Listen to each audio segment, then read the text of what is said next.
Yuto-san, this is your first time at MACH. Yep. How's it been so far? So it's only first day, but I'm very excited. So Yeah, and when you travel the world, you obviously go to lots of exhibitions, don't you? What's the common message from Matsuura as a company globally? What are you trying to tell people?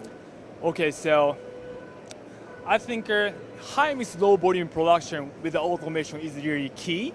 So there are so many people struggle with this product type of production because in high mix low volume production, you often lose efficiency because of frequent changes, but they hesitate to invest in automation because they don't want to lose flexibility. And I think our solution fits this needs very well. Because at this event, one of the new products is the MX520T, Yeah. which is a 5-axis machine which we've seen for many years in the marketplace. But now you've got turning with that machine. Why did you bring turning into it? Okay, so our mutual friend Dominic, has asked us, to develop like an MX510T, and it's been like 10 years, so it's his dream machine. Let's say we have been offering our 5-axis, which is capable of turning. It's a CubeX, but it's just a niche machine because the MAM72 platform plus turning capability. But I think the world needs more affordable, like a turning and milling, turn mill turn machines. So that's why we developed this machine.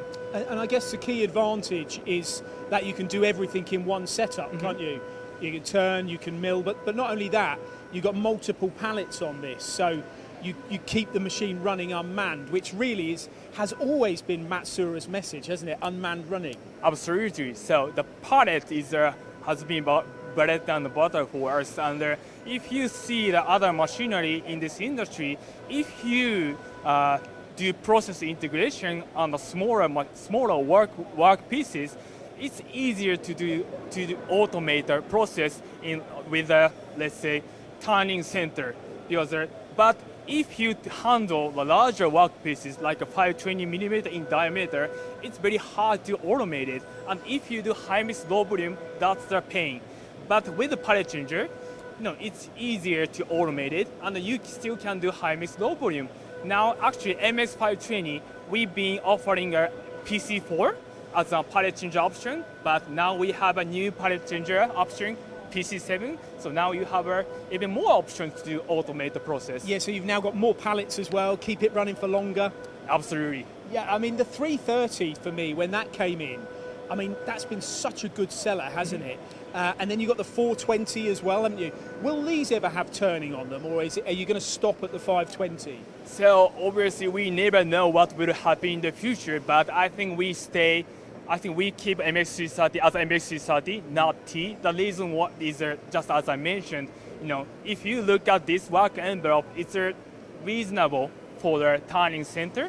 They can automate this workpiece with those machines. So I think MX330, we don't have a plan to add the turning capability, but I will listen to market feedback, of course. Does that mean, though, that if you go bigger then, so the 850, you may introduce it on the bigger machine, turning? Yes, so actually, we have a plan to develop, actually we are working on MS850T, which is a big brother to MS520T, and this is no secret. So in coming June, we'll do world premiere of MS850T. Yeah. It's all about cost per part, isn't it? That's really your big message, isn't it? Reducing that cost per part. So I guess when you're developing new things, you might not develop a new machine, but you develop things that are better on existing machines to get that cost per part down. Is that a good way to describe it? I see. So I think our machine concept is based on how long you can run lights operation. So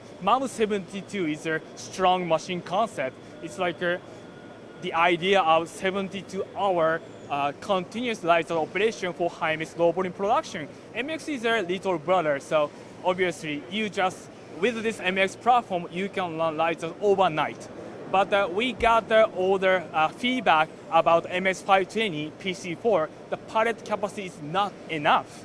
So obviously the cost per part is related to how long you can run lights out unattended. And if you are running out of pallets, available pallets, of course you cannot secure the enough amount of time. So that's why we added capacity. We added PC7. Yeah, it's interesting. When you look at the UK, how good is this Matsuura UK? When you're looking amongst all of your distributors or suppliers, they're obviously one of your strongest, are they? Yes. So actually, I got the privilege to spend a few days visiting customers last week, and what I learned, what I find interesting is the components in the UK is quite complex, and they actually, I think it is because of the industries. Like, high value parts. Yeah, high value parts. Like it could take like 8 hours to machine a lot of features, and I think the required machine performance is very high. So accuracy, in terms of accuracy, and I think seeing those components made on Matsuura just make us proud. Yeah. And it's not just the company, it's the people within it as well. Obviously. Dominic and his team and all of them. Good guys to work with?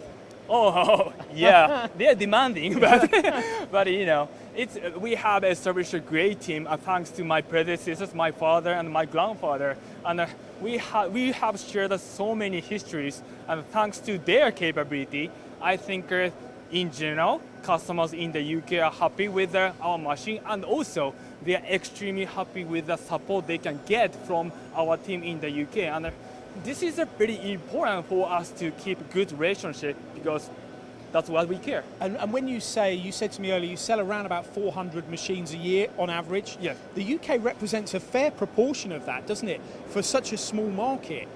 Why is that, do you think? Is it the guys themselves? Is it the kit? Is it a combination of all of them? No, I always wish we could sell more machines, but the production capacity is the bottleneck. So obviously we are not volume manufacturer. We always care about the quality. That's our priority.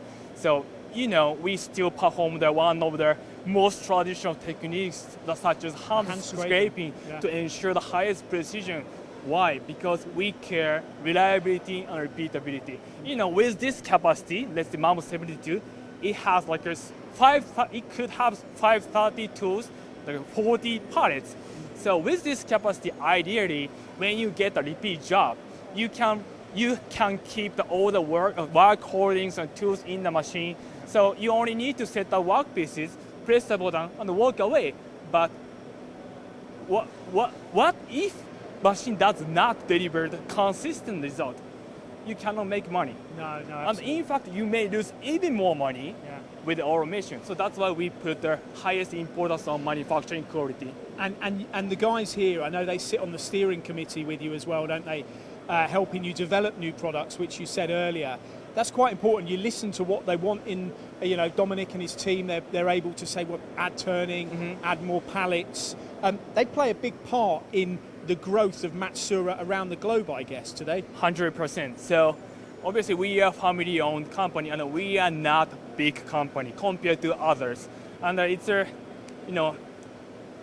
we run our business in Fukui, Japan. Fukui is not a big city, and trust me, there are not so many people who speak English and who understand the technology, and also who have power to make changes in their business. So it's very important for someone like me or Katsu to visit customers, listen to what they want, and apply changes in the business or our development, because we need to act first to compete against others. Do they look after you here while you're in England? Dominic, they're taking you to nice places? Yes. Of course, the most important visit is to visit customers. Absolutely. Yeah. Just I love UK. Yeah, you do. And when are you heading back? Actually, after this, I'm going to Spain for some more customer business, and then on next Friday I will be finally off to Japan. Good stuff. Well, great to see you here. Thank you. Yuto-san, and enjoy the rest of the show. Absolutely. Thank you so much, Paul.